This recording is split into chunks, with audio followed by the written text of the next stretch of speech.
बिस्मिल्लाहिर्रहमानिर्रहीम। अभी हम जो टॉपिक स्टार्ट कर रहे हैं वो है वेन डायग्राम। ये 7th क्लास की बुक है जो कि फ़र्स्ट चैप्टर है। इसमें एक्सरसाइज 1.3 वो वेन डायग्राम से रिलेटेड है। तो यहाँ से हम इसकी जो बेसिक है वहाँ से पढ़ना शुरू करेंगे ताकि आप लोगों को बेहतर तरीके से ये कॉन्सेप्ट्स क्लियर हों। और 8th क्लास का भी पोर्शन जो है वो हम इसके बाद क्लियर करेंगे। वेन डायग्राम कहते हैं किसको हैं, सबसे पहले इसकी डेफिनेशन दी हुई है हमें। तो ये डेफिनेशन है, a Venn diagram is simple closed figures to show sets and the relationships between different sets. यानी ये एक बंद शक्ल होती है, ठीक है। किसके लिए इस्तेमाल होती है? टू शो सेट्स, यानी सेट्स को शो करने के लिए। यानी हम सेट को शो करेंगे जिस फिगर से वो भी क्लोज्ड होगी, ठीक है। And the relationship between different sets, और मुख्तलिफ सेट्स का आपस में जो रिलेशनशिप है उसको हम तस्वीरी शक्ल से जो शो करते हैं उसको वेन डायग्राम कहते हैं। इसको और ज़्यादा अगर सिंपलेस्ट फॉर्म में मैं कहना चाहूँ, जो डेफिनेशन मैं यूज़ करता हूँ वो ये है कि पिक्टोरियल रिप्रेजेंटेशन ऑफ सेट्स, यानी सेट्स की तस्वीरी जो रिप्रेजेंटेशन है या उसका जो बयान है that is called Venn diagram. तो आप ये भी लिख सकते हैं, जो मैं बता रहा हूँ आप वो भी राइट कर सकते हैं, दोनों तरह से ये ठीक होगी। वेन डायग्राम बेसिकली एक जो मैथमेटिशियन है, जो लॉजिशियन है या फिलोसोफर है जिसका नाम था जॉन वेन, उसके नेम से जो है वो इसका नाम दिया गया, इसको वेन डायग्राम। हालांकि ख़ुद उसने इसका नाम जो है वो वेन डायग्राम नहीं रखा। उसके बाद जो है वो एक लॉजिशियन था जिसको मैथमेटिशियन भी कह सकते हैं, वो लोइस उसका नाम था। ये इस पैराग्राफ में यही बातें बताई हुई हैं, ठीक है, यहाँ से लेकर यहाँ तक जो मैं आपको वैसे ही बता रहा हूँ अभी। लुइस ने जो है वो पहली दफ़ा ये वेन डायग्राम का जो नेम है ये यूज़ किया वेन डायग्राम के थ्रू, और वो बुक का नेम था अ सर्वे ऑफ सिंबॉलिक लॉजिक, ठीक है। यहाँ तक तो था इसकी हिस्ट्री के बारे में कि ये जो है वेन डायग्राम जो है इसका जो क्रेडिट है ये किसको जाता है, और इसका नेम जो है वो किसके नेम पे रखा गया और किसने यूज़ किया और किस बुक में यूज़ हुआ ये। अब यहाँ पे इसके बाद राइट साइड पे अगर हम देखें, ये जहाँ पे इस वक्त मैं क्रॉस कर रहा हूँ, representing sets through Venn diagram, ये असल में यहाँ से हमारा मेन टॉपिक स्टार्ट होता है कि हमने इनको रिप्रेजेंट कैसे करना है। In Venn diagram a universal set is represented by a rectangle, ठीक है। सबसे पहली बात हमने ये याद रखनी है कि एक यूनिवर्सल सेट जो है उसको डिनोट किया जाता है एक रेक्टेंगल से। और यूनिवर्सल सेट क्या होता है? A set consisting of all the sets under consideration is called universal set. यानी एक ऐसा सेट जो दिए गए तमाम सेटों पर मुश्तमिल हो, ठीक है। इसको अगर और मैं सिंपलेस्ट फॉर्म में कहूँ बेटे, तो अगर मैं ये यूनिवर्सल सेट के लिए डिनोट करूँ, और यू से ही डिनोट किया जाता है यूनिवर्सल सेट को। इसमें अगर हमारे पास एलिमेंट्स हों 1 2 3 and up to so on, ठीक है। और ये इस केस में यूनिवर्सल सेट कहलाएगा जब हमारे पास जो है एक सेट हो, इसमें एलिमेंट्स हों 1 2 3, ठीक है। ये एक एग्जांपल ले रहे हैं हम सिंपली। और बी हमारे पास एक सेट हो 3 4 5, ठीक है जी। इस तरह के अगर हमारे पास सेट्स हों, यानी ये वाला जो सेट है यूनिवर्सल सेट, इसमें वो सारे के सारे एलिमेंट्स होने चाहिए जो कि हमें गिवन सेट्स में दिए गए होंगे एलिमेंट्स, ठीक है। अगर ए के एलिमेंट्स देखें 1 2 3 हैं, और अगर बी के एलिमेंट्स हम देखें वो 3 4 5 हैं, तो ये दोनों सेट्स के जो एलिमेंट्स हैं ये यूनिवर्सल सेट में हैं, ठीक है। इसीलिए इसको यूनिवर्सल सेट कहा जाता है। यानी एक ऐसा सेट जिसमें दिए गए सेटों के तमाम एलिमेंट्स, तमाम अरकान मौजूद हों, वो सेट यूनिवर्सल सेट कहलाता है, और उसको हम यू से डिनोट करते हैं। यही यहाँ पे बात कही गई है, और उसको एक रेक्टेंगल से शो किया जाता है।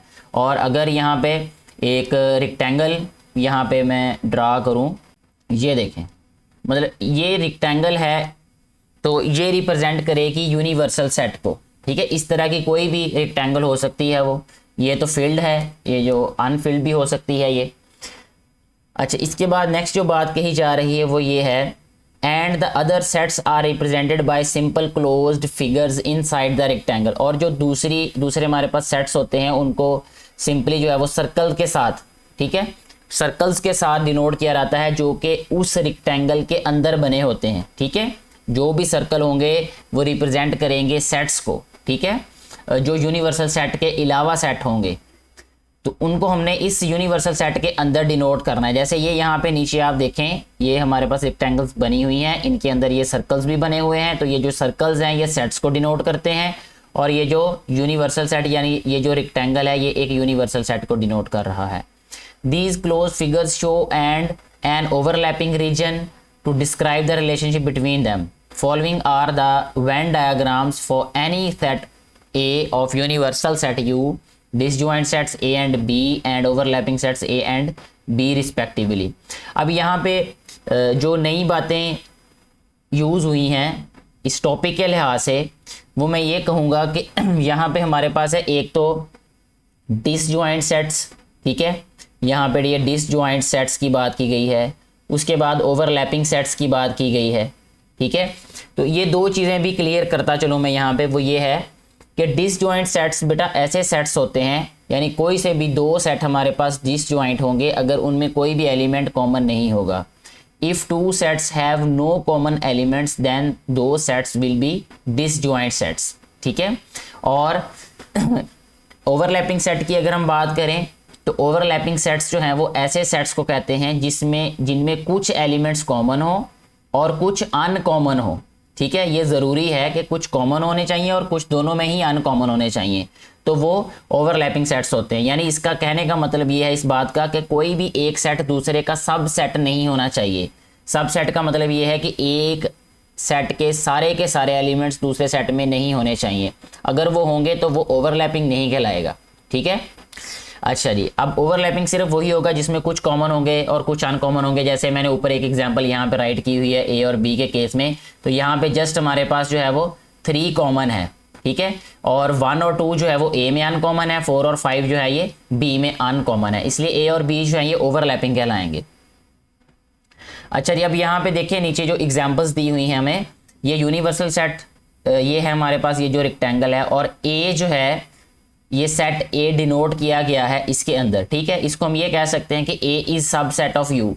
वैसे भी हमने ये डेफिनेशन में भी ये पढ़ा था कि यूनिवर्सल सेट कहते ही उस सेट को हैं कि जिसके अंदर सारे के सारे गिवन सेट्स हों, तो ए तो ऑटोमेटिकली इसके अंदर होगा, ठीक है। यहाँ हम ये भी कह सकते हैं ए इज सब सेट ऑफ यू, ये देखें, इसको ऐसे भी राइट कर सकते हैं ए इज सब सेट ऑफ यू, ठीक है। इस केस में ये जो डायग्राम बनी हुई है मैं इसकी बात कर रहा हूँ, यहाँ पे हम लिखेंगे A and B both are subsets of U, यहाँ भी A and B both are subsets of U, ठीक है। ये ऐसा होगा ही होगा। अब यहाँ पे दूसरी बात जिस केस में हमें ये डायग्राम बना के दी गई है वो है डिसजॉइंट सेट्स। डिसजॉइंट सेट्स के लिए ज़रूरी है ये बेटा याद रखना है कि ये जो हमारे पास सर्कल्स हैं ये अलग अलग बनेंगे, यानी इनके दरमियान में देखें ये वाला जो गैप है, ये जो फासला है, ये रिप्रेजेंट करता है कि ये डिसजॉइंट सेट्स हैं ये, ठीक है, ये दोनों के दोनों। अगर कोई भी एरिया कॉमन नहीं होगा यानी एक दूसरे के साथ टच नहीं होगा, it means both the sets are disjoint sets. It means no element is common in these given sets. इन दोनों में कोई भी एलिमेंट्स जो हैं वो कॉमन नहीं है। इसके बाद अगर हम थर्ड केस की बात करें, यहाँ पे जो हमें डायग्राम दी गई है, जो फिगर दी गई है, वो है हमारे पास ए एंड बी, और यहाँ पे देखें ये ए और बी का कुछ हिस्सा जो है आपस में ये ओवरलैप कर रहा है, इसको ओवरलैप करना कहते हैं, ठीक है। जैसे अगर हम हाथ जो है वो अपना दूसरे हाथ के ऊपर रखें, थोड़ा सा जो है वो एक जगह से टच कर रहा हो और बाकी जो है वो टच ना कर रहा हो, तो हम उसको भी ओवरलैप कह सकते हैं, ठीक है। तो ये ओवरलैप कर रहा है। ये ओवरलैप का मतलब ये है कि ए और बी कुछ ऐसे सेट्स हैं, जैसे ये एग्जांपल ऊपर मैंने लिख दी है ऑलरेडी, ये इसी की एक्यूरेट डायग्राम है। ये देखें यहाँ पे अगर हम ए की बात करेंगे तो यहाँ 1 और 2 आ जाएंगे, और ये जो कॉमन पार्ट है इसमें 3 आ जाएगा, ठीक है। और बी की अगर हम बात करें तो यहाँ पे आ जाएगा 4 और 5, यानी ये वाला जो एरिया है ये वाला अनकॉमन पार्ट है यहाँ से, ठीक है। ये वाली जो साइड है इसके इधर, ठीक है, यहाँ से इधर, ये है 4 और 5, ठीक है। 4 और 5 रिप्रेजेंट कर रहे हैं इसको।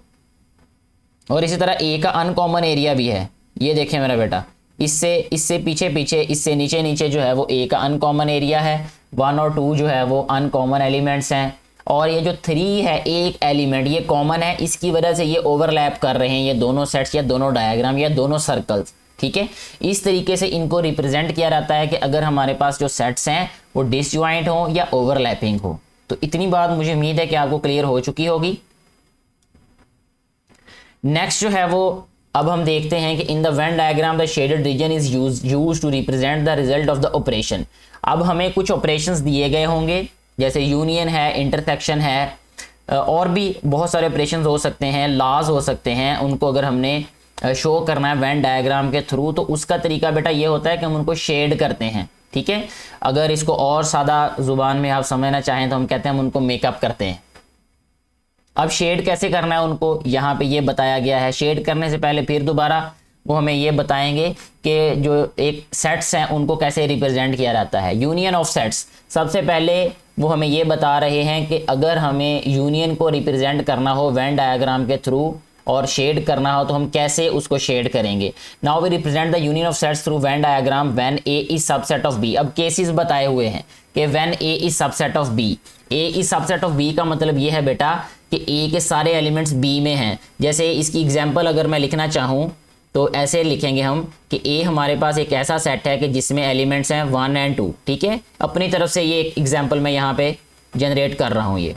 और बी हमारे पास इस केस में ये होगा 1 2 3 4, ठीक है। बस इतने एलिमेंट्स ले लेते हैं। इसके अलावा भी हो सकते हैं ये।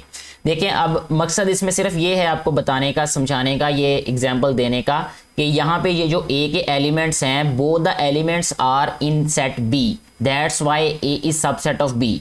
हमने डेफिनेशन भी पढ़ी होगी, आप लोगों ने ये डेफिनेशन याद की होगी जो चैप्टर स्टार्ट हो रहा है जहाँ से, वहाँ पे लिखी थी ये कि सबसेट का मतलब ये होता है कि if all the elements of a set are in second set, ठीक है, तो then the first set is subset of second set. अब यहां पे देखें ए के सारे एलिमेंट्स बी में हैं तो हम कहेंगे ए इज सबसेट ऑफ बी। तो हम इसको ऐसे डिनोट करते हैं, ए इज सबसेट ऑफ बी, ठीक है जी। इस तरीके से इसको फिर डिनोट किया जाता है।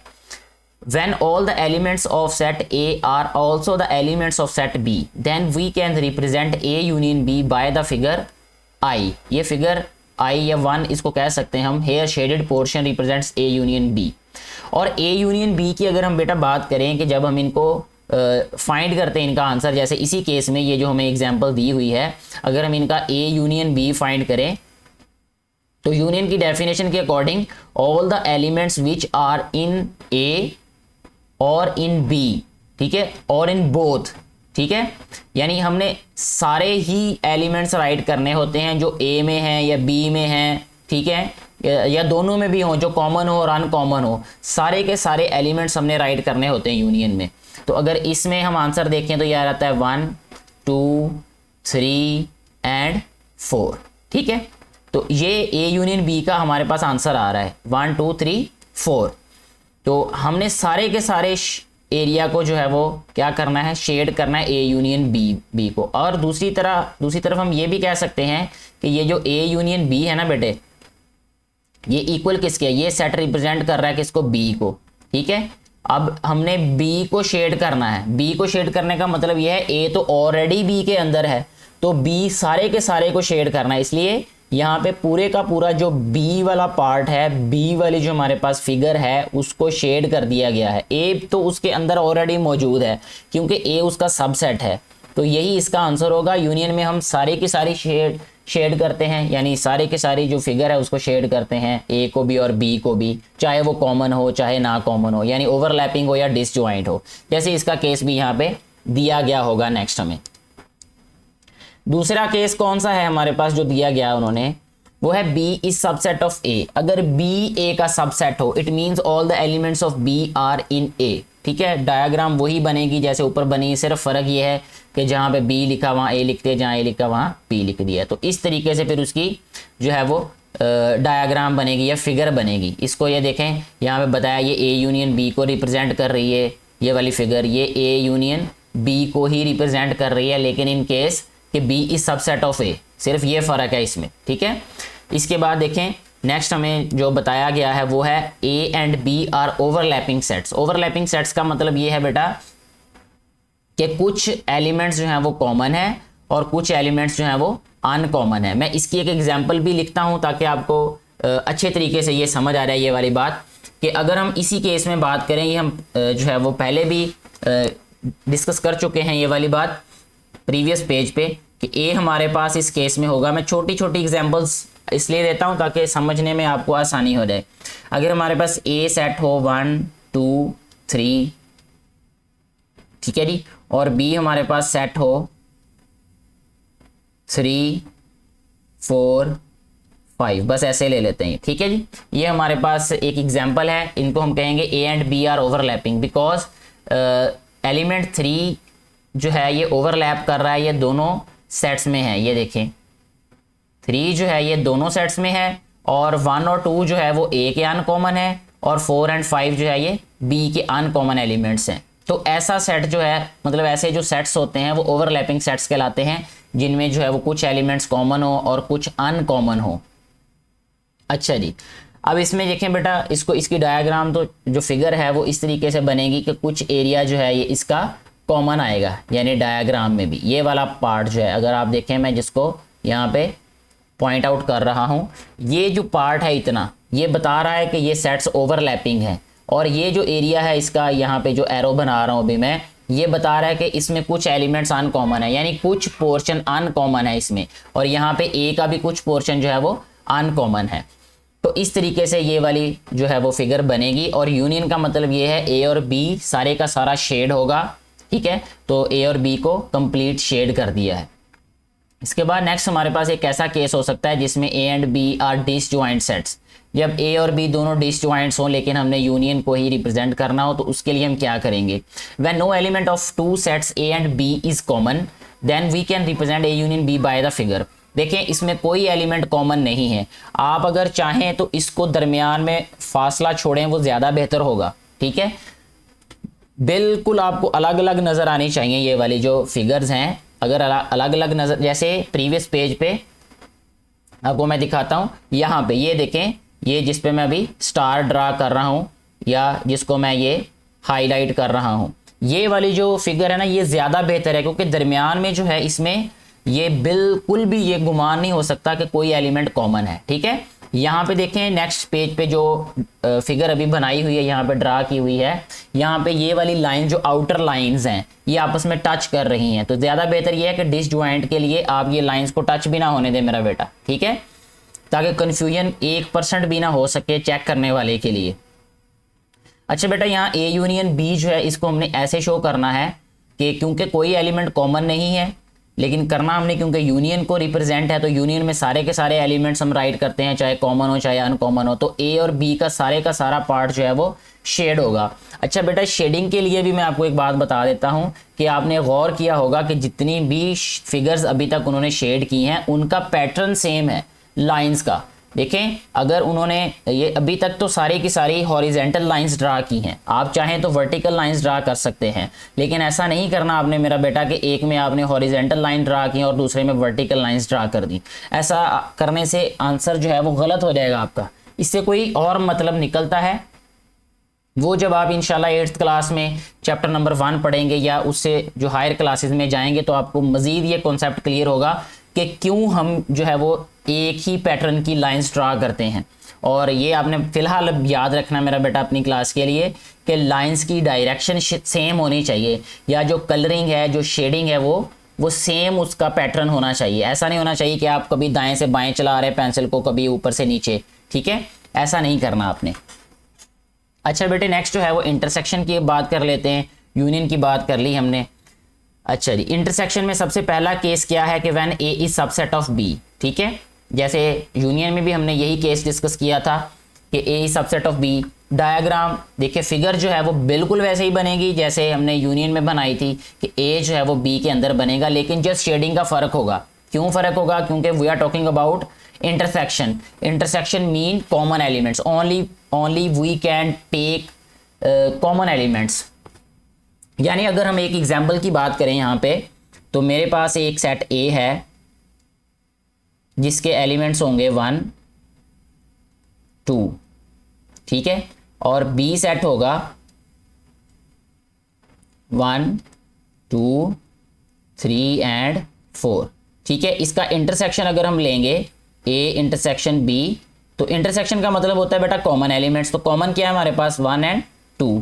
और अगर हम 1 एंड 2 को देखें, ए इंटरसेक्शन बी, और ये जो 1 2 है ये किसके इक्वल है, ए के, यानी ए सेट के इक्वल है, ए फिगर के इक्वल है। ठीक है, ए वाला जो सर्कल है सिर्फ उसको ही हमने शेड करना है, ये हमारे पास आंसर है। ठीक है, या 1 2 को भी अगर हम देखें, हम इसमें एलिमेंट्स भी राइट कर सकते हैं कि ए में जो 1 2 राइट करेंगे और बी में 3 4, क्योंकि ए और बी में ये दोनों के दोनों कॉमन है, यानी ये इसके अंदर आएंगे ये। ठीक है, अगर हम एलिमेंट्स राइट करेंगे तो यहाँ आएगा 1 और 2, और यहाँ आएगा फिर ये 3 एंड 4। तो क्योंकि यहाँ पे एलिमेंट्स 1 और 2 जो हैं ये ए में हैं, और वैसे भी जो है वो आंसर हमारे पास क्या आया है, ए, तो हम सिर्फ ए को ही शेड करेंगे। तो इस तरीके से हम इंटरसेक्शन को जो है वो रिप्रेजेंट कर सकते हैं शेडिंग के थ्रू। इसके बाद नेक्स्ट केस बेटा हमारे पास है बी इज सबसेट ऑफ ए। अगर बी जो है वो ए का सबसेट हो तो हमने कैसे रिप्रेजेंट करना है फिगर को। Well all the elements of B, ये चीज़ें पहले हम प्रीवियसली बात कर चुके हैं यूनियन में कि बी ए का अगर सबसेट है तो इसका मतलब यही होगा कि all the elements of B are in A. तो फिगर जो है वो ऐसे बनेगी इसकी। इसको हमने शेड कैसे करना है, असल हमारा यहाँ पे मकसद यही है बात करने का भी। तो बेटा यहाँ पे जब हम ए इंटरसेक्शन बी की बात करेंगे, ए और बी में कॉमन एलिमेंट्स कौन से हैं इस वक्त हमारे पास, when B is subset of A. B is subset of A का मतलब ये है कि बी के सारे एलिमेंट्स ए में हैं, ना कि ए के सारे एलिमेंट्स बी में। तो जैसे हमने previously A is subset of B वाली बात की थी, तो इसी तरह B is subset of A में भी हमने उतना ही रीजन जो है वो शेड करना है। ठीक हो गया जी। नेक्स्ट है वो A and B are overlapping sets. अब ओवरलैपिंग की बात आ रही है। ओवरलैपिंग का मतलब कुछ एलिमेंट्स कॉमन होंगे, कुछ अनकॉमन होंगे। इसकी पहले तो मैं एक एग्जांपल यहाँ पे राइट करता हूँ। एग्जांपल बिल्कुल वही होगी जो हमने यूनियन में बात की थी। ठीक है, उसी तरह की कोई एक एग्जांपल ले लेते हैं।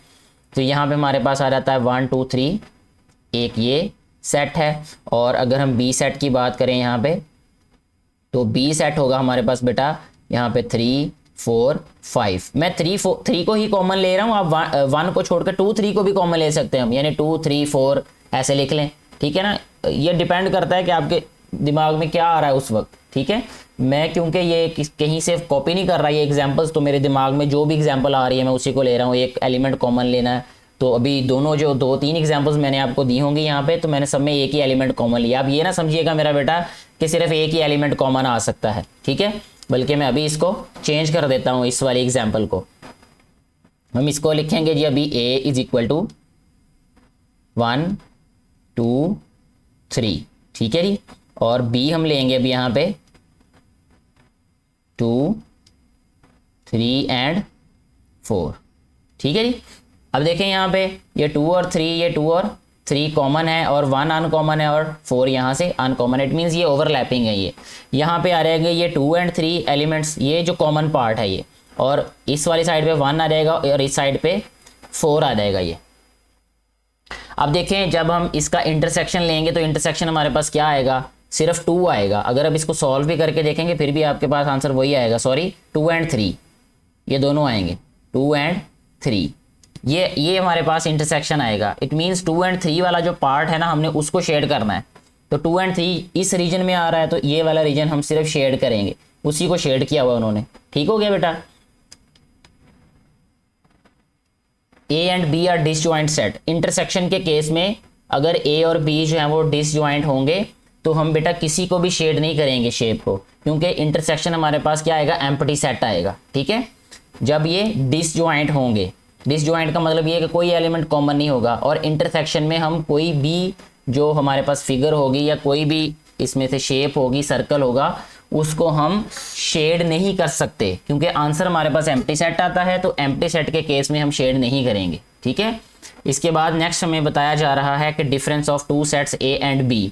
डिफरेंस की अगर हम बात करें, मैं दोबारा एक दफ़ा रिपीट भी कर दूंगा, यहाँ पे रिपीट कर रहा हूँ कि डिफरेंस का मतलब ये होता है 2 सेट्स के कि ए डिफरेंस बी की अगर हम बात करें, it means all the elements which are in A but not in B.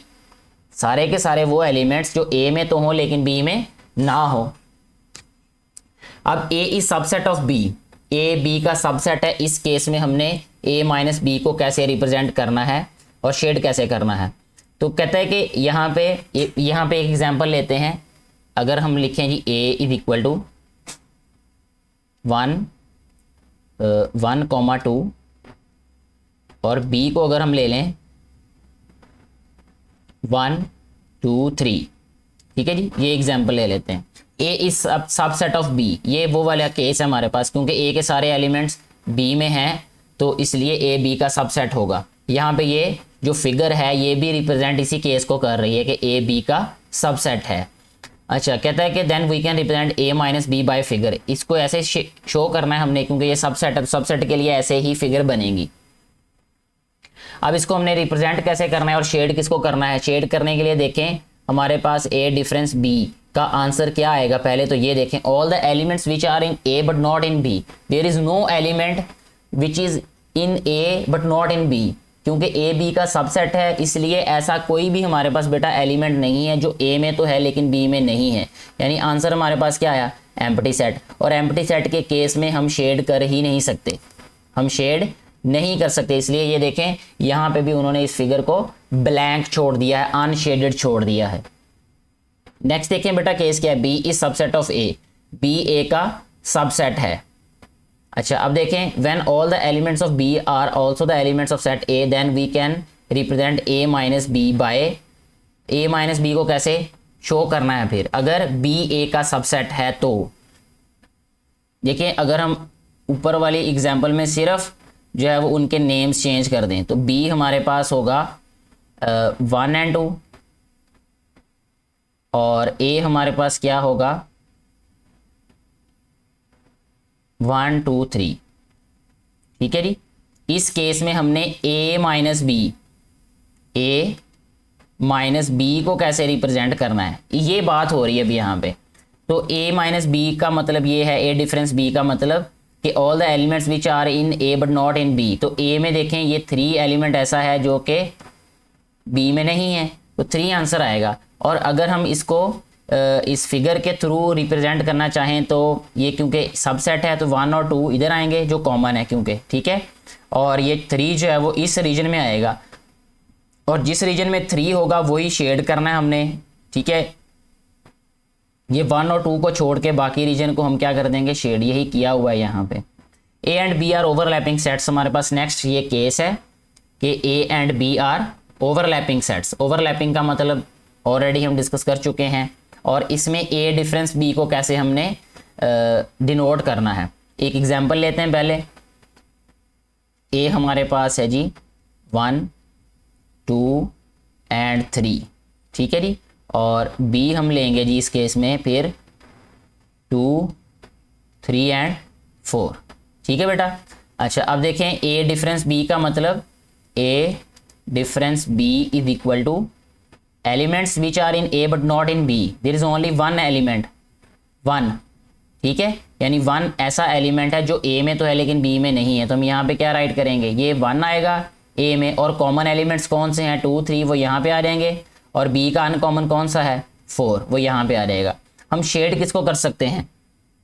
सिर्फ ये वाले पार्ट को जिसमें 1 है, और 1 किस पार्ट में है? वो सिर्फ इस वाले एरिया में जितने को उन्होंने शेड किया हुआ है, ठीक है। ये डिफरेंस की बात हो रही है। 2 और 3 वाले पार्ट को भी हम शेड नहीं कर सकते, ठीक हो गया जी। इस तरीके से हम ओवरलैपिंग सेट्स को रिप्रेजेंट कर सकते हैं डिफरेंस के केस में। नेक्स्ट बेटे जो हमें केस दिया गया है वो ये है कि a and b are disjoint sets. अगर डिसजॉइंट्स होंगे तो फिर हमने डिफरेंस में कैसे उनको रिप्रेजेंट करना है। डिसजॉइंट का मतलब उनमें कॉमन एलिमेंट्स ही कोई नहीं है। जैसे इसकी एग्जांपल हम ऐसे ले सकते हैं कि a हमारे पास है 1 एंड 2, ठीक है जी, और b हमारे पास है 3 एंड 4, ठीक है जी। ऐसे ये डिसजॉइंट्स हैं दोनों। अब देखें a के एलिमेंट्स हैं 1 एंड 2 और b के एलिमेंट्स हैं 3 एंड 4। a डिफरेंस b का मतलब वो सारे एलिमेंट्स जो a में हैं लेकिन b में नहीं है वो 1 2 ही होंगे। तो 1 2 वाला एरिया जो है वो सारा हमने शेड कर देना है। तो यहाँ पे देखें a को शेड किया हुआ है, तो बहुत आसान है ये। नेक्स्ट बात आती है बेटे लास्ट पे, कॉम्प्लीमेंट ऑफ अ सेट।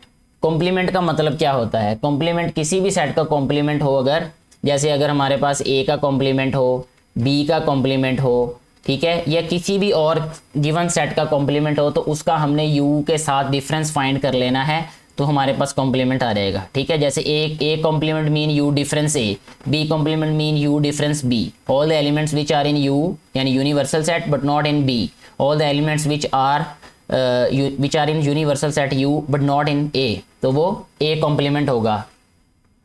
अब यहाँ पे देखें हमें उन्होंने यू सेट दिया है और ए कॉम्प्लीमेंट फाइंड करने का कहा हुआ है या ए कॉम्प्लीमेंट का कहा हुआ है, तो यू डिफरेंस ए, ठीक है, वो सारे के सारे एलिमेंट्स जो यू में तो हैं लेकिन ए में नहीं है, तो यू वाला वो सारे का सारा पार्ट जो कि ए को छोड़ के है, ए को छोड़ के वो यू ए कॉम्प्लीमेंट कहलाएगा। इसी तरह बी कॉम्प्लीमेंट की अगर हम बात करें तो ये आ रहेगा यू माइनस बी, ठीक है, यानी सारे का सारा यू वाला पार्ट जो कि बी को छोड़ के है। अच्छा, अगर हम यू कॉम्प्लीमेंट की बात करें, ठीक है, यू कॉम्प्लीमेंट की बात करें तो इसका मतलब यू माइनस यू आ जाएगा, यू डिफरेंस यू, तो कोई भी जो पार्ट है वो शेड नहीं होगा, जो फिगर होगी वो अनशेडेड रहेगी। अच्छा, ये प्रैक्टिस के लिए मैं साथ ही आपको जो है ये एक्सरसाइज भी सॉल्व करवा देता हूँ अभी, जो कि वेन डायग्राम से ही रिलेटेड है। कहता है shade the diagrams according to the given operations, A intersection B, A is subset of B, A B का सबसेट है, ये ना भी लिखते हमें वैसे भी देख के पता चल जाता है कि ये ए जो है वो बी के अंदर है, we can say A is subset of B, A intersection B, A और बी में जो है वो कौन सा रीजन ऐसा है जो कॉमन है। तो देखें बेटा, ए और बी में कॉमन कौन सा रीजन है, ये वाला जो ए है, ठीक है, तो हम क्या करेंगे, ए को शेड कर देंगे यहाँ पे, ठीक है, ए वाला सारा रीजन शेड हो रहेगा, ये आंसर होगा इसका। ये अच्छी तरीके से शेड करना है आपने, ये वाला एरिया जो है वो अनशेडेड नहीं छोड़ना। मेरे पास क्योंकि जो फैसिलिटी अभी है तो मैं इतना ही इसको शेड कर सकता हूँ, यानी ए को सारे का सारा शेड करना है हमने।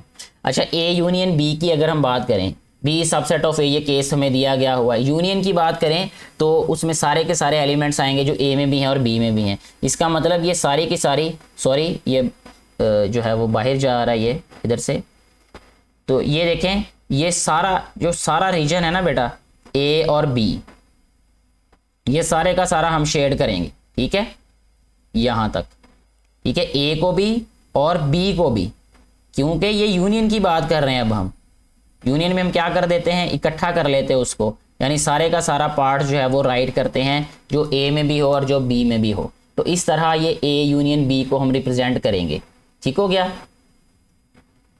नेक्स्ट हमें जो क्वेश्चन दिए गए हैं, जो पार्ट्स दिए गए हैं, ये इसके अलावा हमारे पास 4 और भी शेप्स हैं, फिगर्स हैं।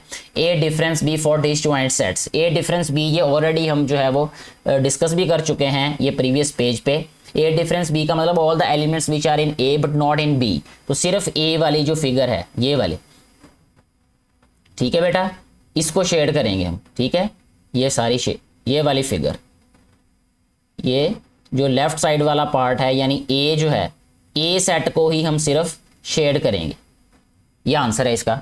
B dash sorry B complement है ये, बी कॉम्प्लीमेंट मीन ये इक्वल किसके है, यू डिफरेंस बी के, यानी all the part of U which is not in B, यानी यू का वो सारे का सारा रीजन बी को छोड़ के, ठीक है, यानी हमने बी को अवॉइड करना है मेरा बेटा। ये जो सॉरी ये इसको मैं असल में मैं चाहता हूँ जल्दी जल्दी ये शेड हो जाए, इसलिए थोड़ा सा जो है वो गड़बड़ हो रही है यहाँ पे, लेकिन जो मैं आपको बता रहा हूँ मेरा बेटा, जो बता चुका हूँ वही जो है वो फाइनली इनके कॉन्सेप्चुअल जो है वो इनके लिए इनका मामला है, इनके कॉन्सेप्ट्स हैं सही। बी को छोड़ के यू का सारा पार्ट बी कॉम्प्लीमेंट कहलाएगा, ठीक है, ये जैसे अभी मैंने यहाँ पे इसको शेड करने की कोशिश की है। अब देखें बेटा नीचे जो 5th वाला पार्ट है इसका, A intersection B, A intersection B का मतलब ए और बी का कॉमन पार्ट, ए और बी का कॉमन पार्ट कौन सा है, ये वाला, ये देखें ए और बी का यही वाला कॉमन पार्ट है, इतना सा ये वाला हिस्सा, ठीक है, तो इसको हमने शेड कर देना है, ये आंसर है इसमें। A union B for disjoint set, A union B का मतलब ए और बी सारे का सारा, ए बी और बी बी, ठीक है, ये ए को भी हमने शेड करना है और उसी तरह हमने बी को शेड कर देना है, यानी सेम शेडिंग होगी दोनों की, ठीक है। आप चाहें तो लाइंस ड्रा कर दें, आप चाहे कलर कर दें, लेड पेंसिल से कलर कर दें, इसको हाईलाइट कर दें, लेकिन शेडिंग जो है वो बेटा सेम होगी। ठीक है जी। इस तरीके से हमारे जो क्वेश्चंस थे वेन डायग्राम से रिलेटेड क्लास 7 के, वो सारे के सारे हमने सॉल्व कर लिए हैं। इसमें ज़्यादा ज़रूरी बेटा ये था कि जो कॉन्सेप्ट्स थे कि हमने कैसे फिगर्स को रिप्रेजेंट करना है, कैसे यूनियन में हमने जो है वो शेड करना है, कैसे इंटरसेक्शन में, कैसे डिफरेंस में, कैसे जो है वो हमने यूनिवर्सल सेट के केस में हमने उनको शेप्स को कैसे ड्रा करना है, यानी फिगर्स को कैसे ड्रा करना है और शेड कैसे करना है, ये बहुत ज़रूरी कॉन्सेप्ट्स हैं।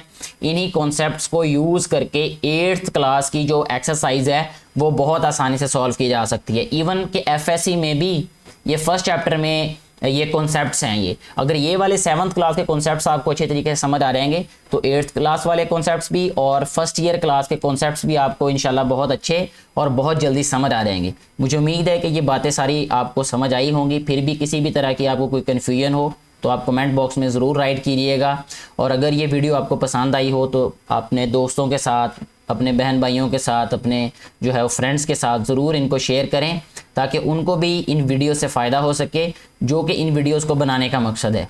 Thank you very much.